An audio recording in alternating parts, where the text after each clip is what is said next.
மகா பெரியவா சரணம். நாம் தினமும் நம் வாழ்க்கையில் சில சொற்றொடர்களை நாம் எப்படியோ தெரிந்தோ தெரியாமலோ அதை ஒரு விதமாக நாம் உபயோகப்படுத்தி கொண்டிருப்போம்.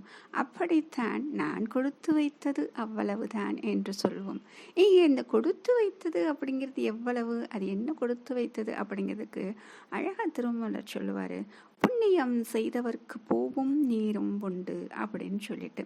அதாவது இந்த பூவும் நீரும் அப்படிங்கிறது இது என்ன, அதாவது புண்ணியம் செய்தவருக்கு மட்டும் இது ஏன் கிடைக்குது. அதாவது பகவானுக்கு நீரால் அபிஷேகம் செய்து பூவால் அர்ச்சனை செய்யும் வாய்ப்பு புண்ணியம் செய்தவர்க்கு மட்டுமே கிடைக்கும் அப்படின்னு சொல்றது. அப்போ புண்ணியம் அப்படிங்கிறது என்ன அப்படின்னா, மனதால் நல்லதை நினைப்பது, வாயால் நல்லதை பேசுவது, நல்ல செயல்களை செய்வது, பிறருக்கு முடிந்த உதவியை செய்வதும் புண்ணியமே.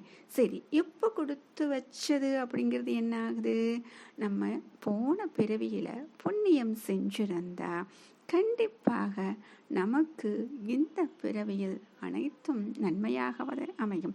இந்த கடவுளை வழிபாடு செய்வது கூட நாம் புண்ணியம் செய்திருந்தால் தான் முடியும் என்கிறார்கள் பெரியவர்கள்.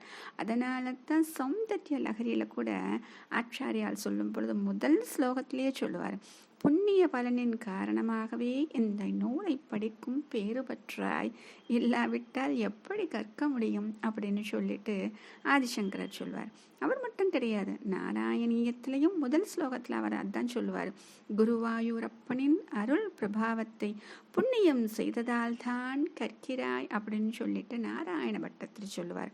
ஆக எப்படிப்பட்ட நல்ல விஷயங்களை நாம் சொல்ல சொல்ல கேட்க நம்முடைய வாழ்வு ஆனந்தமயமாக இருக்கும்.